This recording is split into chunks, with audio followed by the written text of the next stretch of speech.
my channel. It's me Soni and I'm back with another video. यो भिडियोमा चाहिँ हजुरहरुलाई म यो फुल कट क्रिज गर्न सिकाउँछु है. कलरफुल फुल कट क्रिज हो यो चाहिँ अनि विथ ग्लिटर लाइनर है. And if you are watching my videos for the first time, then please do subscribe to my channel and don't forget to hit the bell button to get notified every time I upload a new video. Okay, यदि हजुरहरुलाई यो कसरी create गर्ने भनेर हेर्न मन छ भने please stay tune, लास्टसम्म video हेर्दिनु होला. Okay, now without further ado, let's get started with the video. I've already done my eyebrows. त्यही भएर अब सिधै आइज गरौँ हैन. आई स्याडो लगाउनु भन्दा अगाडि जहिले पनि आइजलाई चाहिँ प्राइम गर्नुपर्छ है. यदि अब हजुरहरुसँग आई स्याडो प्राइमर छ भने त त्यो झनै राम्रो भइहाल्यो. त्यसले गरे पनि हुन्छ और अब त्यो छैन भने कन्सिलर लगाउँदा पनि हुन्छ है. म चाहिँ कन्सिलर लगाउँछु अनि कन्सिलर पनि हजुरहरुसँग जुन चाहिँ सबैभन्दा लाइटेस्ट शेड छ नि हो त्यो शेड चाहिँ लगाउनुस् है. कलरफुल आई स्याडोहरु गर्ने बेला चाहिँ अलिकति कन्सिलर चाहिँ अलि लाइट हुनुपर्छ के, सेतो हुनुपर्छ. त्यसपछि चाहिँ आई स्याडोको कलर अझै मजाले देखिन्छ है. मसँग चाहिँ सबैभन्दा लाइट शेड भनेको चाहिँ यो एलेगलको कन्सिलर छ. यसको चाहिँ शेड हो फियरेस्ट है. यो शेड लगाउँछु as a eye shadow primer.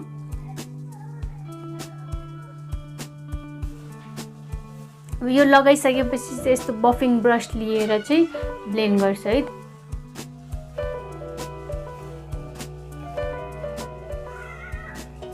अब यदि यो कन्सिलर ब्लेन्ड भइसकेपछि चाहिँ आज चाहिँ म यो कन्सिलरलाई सेट गर्दिन है. युजुअली चाहिँ अरु बेला चाहिँ सेट गरेर अनि बल्ल अरु आई स्याडो लगाउन स्टार्ट गर्थे. बट कलरफुल आइजहरु गर्दाखेरि चाहिँ अब यो आई स्याडो यो प्राइमर चाहिँ सेट नगरिकन गर्दाखेरि चाहिँ अझै आई स्याडो पिगमेन्टेड देखिन्छ है.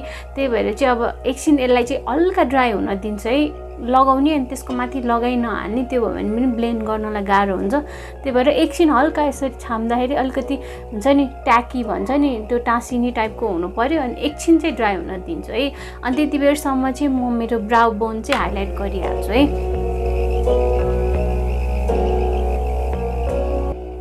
अनि अब यो कन्सिलर हल्का ड्राई भएपछि चाहिँ अब स्टार्ट गरौँ. अनि यहाँनिर हेर्नु त यहाँनिर क्रिज बसिसक्यो है. अब यसमै चाहिँ सिधै आई स्याडो नलगाइहाल्ने. जहिले पनि यस्तो क्रिज लाइनहरु बस्यो भने चाहिँ हातले अथवा ब्रसले ब्लेन्ड गर्ने पहिला अनि बल्ल फेरि स्टार्ट गर्ने है. अब अहिले यहाँ त आई स्याडो लगाउनु छैन, यहाँ लगाउनु पर्छ.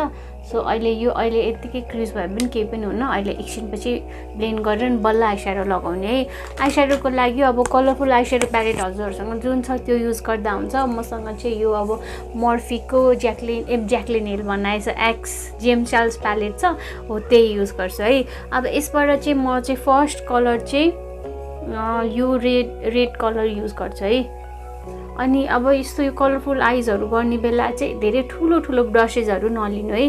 किनकि सानो ठाउँमा प्याक गरेर अनि बल्ल ब्लेन्ड गर्नुपर्छ. त्यही भएर ठुल्ठुलो ब्रशेसहरु भयो भने चाहिँ फर्स्टमा फैलिन्छ के. त्यही भएर सानो सानो ब्रशहरुबाट स्टार्ट गर्ने है. अनि अब मैले कसरी लगाउँछु हेर्नु है. यसरी लिइसकेपछि एक्सेसलाई चाहिँ यसरी फाल्ने अनि त्यसपछि चाहिँ यो ब्रशलाई चाहिँ यहाँ नसमाउने, यहाँ समाउने अनि त्यसपछि बल्ल यहाँनिर यो छ नि यो खाल्टो हो यहाँनिर प्रेस गरेर लगाउने है. अनि अब जबसम्म पिगमेन्ट चाहिएको छ, जति कलर चाहिएको छ त्यतिखेरसम्म प्याक गर्ने. अहिले ब्लेन्ड गर्नु पर्दैन. यतिको पिगमेन्ट मलाई पुग्यो है. अहिले चाहिँ म केही ब्लेन्डहरु केही पनि गर्दिन. सेकेन्ड कलर प्लेस गर्छु है. सेकेन्ड कलर चाहिँ यसकै ठ्याक्क साइडमा प्लेस गर्छु. सेकेन्ड कलर चाहिँ म यो पर्पल शेड गर्छु है. खोइ यो. अनि अहिले पनि हेर्नु त अलि सानै ब्रश लिएको छु है मैले. अब यसलाई पनि यसको ठ्याक्क यहाँनिर यसरी प्याक गर्छु है. यो साइडमा यहाँ प्लेस गर्छु.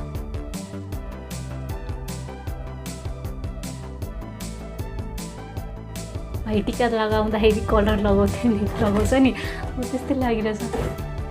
अब यो कलर लगाइसकेपछि चाहिँ अब म यो ब्रशलाई चाहिँ अलिकति मेट्छु है. यसको आई स्याडो निकाल्छु अनि त्यसपछि यही ब्रशले चाहिँ अब चाहिँ डार्क ग्रीन कलर लगाउँछु है. यसको साइडमा यो कलर लगाउँछु. अब यसलाई लगाउने बेला चाहिँ अलिकति यसरी उठाएर लगाउने ल.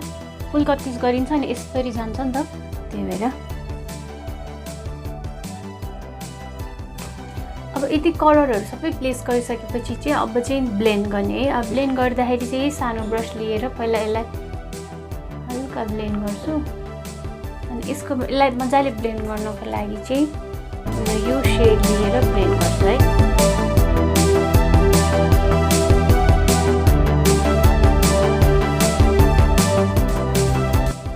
यो रेडलाई ब्लेन्ड गर्नलाई चाहिँ येलो कलरले ब्लेन्ड गरेँ हैन। अब यो पर्पललाई ब्लेन्ड गर्नलाई चाहिँ म पिङ्क कलर लिएर ब्लेन्ड गर्छु है।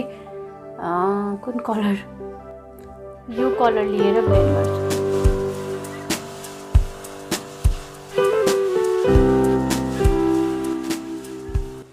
अब यो पिङ्क पनि ब्लेन्ड भइसकेपछि चाहिँ ब्लूलाई ब्लेन्ड गर्नको लागि चाहिँ यही सेडलाई हल्का ब्लेन्ड गर्छु है। अब कलर थप्दिनँ, यही सेडलाई यसैलाई नै हल्का ब्लेन्ड गर्छु।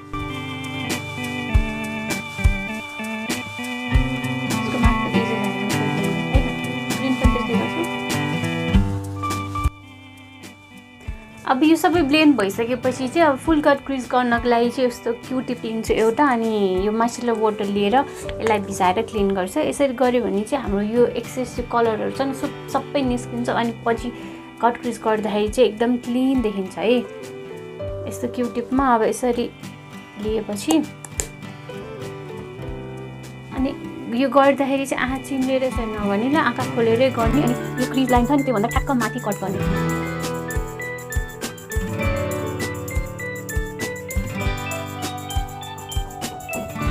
यहाँसम्म ल्याएँ, यहाँबाट ल्याएपछि चाहिँ यसलाई यसरी माथि लैजानु।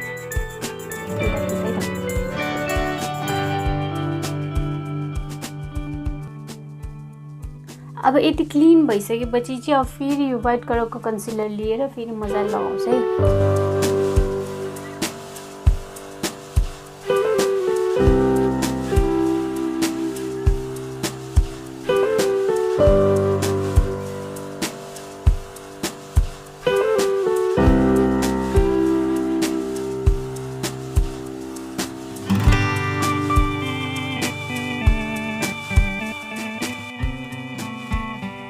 यहाँनिर आइपुगिसकेपछि चाहिँ यो ब्रसलाई चाहिँ यसरी फ्ल्याट बनाउनु। यसरी गर्ने एकैचोटि आउँछ।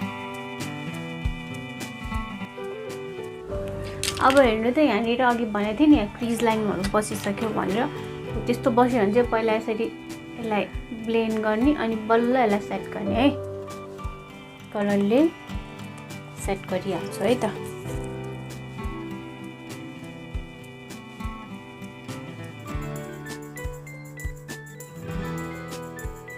अब यो सेट भइसकेपछि चाहिँ म यो ल्याक्मेको इन्स्टा लाइनर लगाउँछु है।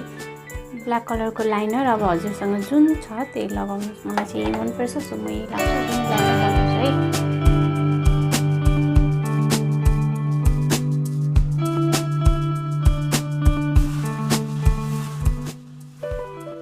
अब यो लाइनर पनि भइसकेपछि अब माथि हामीले जुन जुन कलर लगायौँ नि हो त्यही कलर तल पनि त्यसरी नै लगाउने है। अब फर्स्टमा चाहिँ मैले कुन कलर लगाएको थिएँ भने यो रेड कलर लगाएको थिएँ है। अब यहाँ अगाडि पनि त्यही नै लगाउने।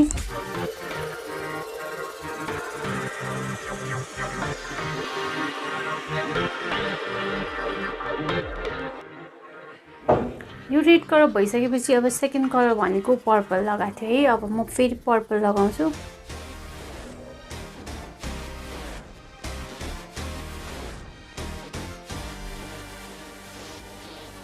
अब पर्पल भइसकेपछि हामीले नेक्स्ट कलर के लगाएको थियौँ भने ब्लू लगाएको थियौँ है।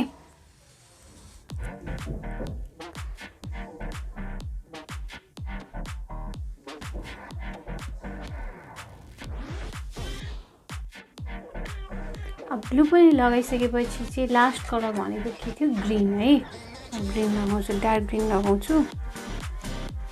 त्यसलाई चाहिँ यसरी ब्लेन्ड गर्दै यहाँ बाहिरसम्म ल्याउँछु है। अब यति भइसकेपछि चाहिँ अब नेक्स्ट भनेको चाहिँ म यो हिलारी रोहडा है के हो त्यसको ग्लिटर लाइनर लगाउँछु है। यो चाहिँ गोल्डन कलरको ग्लिटर लाइनर हो।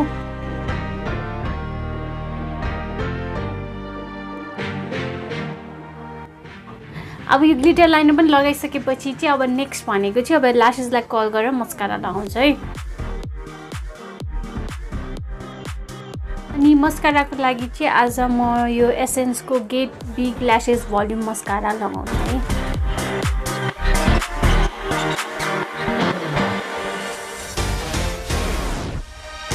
ल्यासेस चाहिँ मैले अरू दिनभन्दा अलिकति बेसी लगाएको ल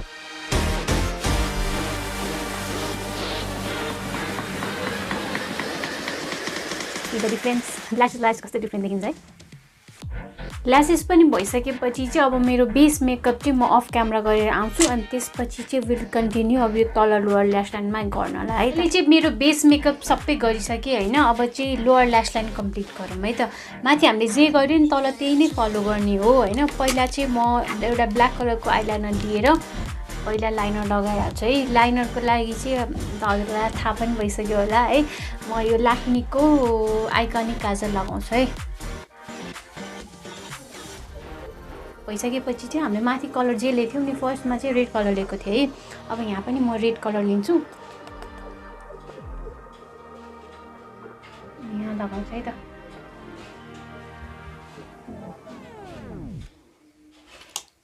अब यो रेड कलर भइसकेपछि चाहिँ नेक्स्ट सेड भनेको हामीले माथि पर्पल लगाएको थियौँ तल पनि पर्पलै लगाउने है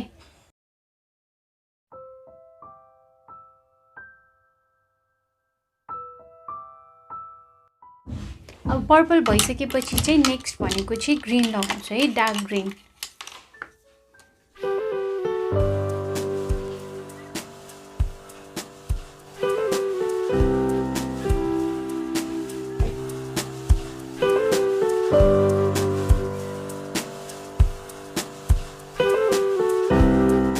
मैले त बिर्सेछु अब यो तल लोअर ल्यास लाइनमा पनि मस्कारा लगाइहाल्छु के भएको क्या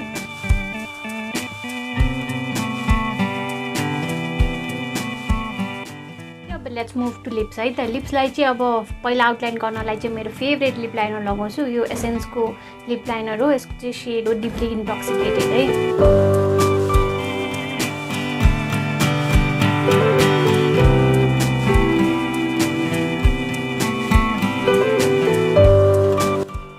लिप लाइनर चाहिँ अब एसेन्सको लगाइसकेपछि लिपस्टिक चाहिँ मैले यो फार्मेसीको लिक्विड लिपस्टिक लगाउँदैछु यसको चाहिँ सेड हो 09 है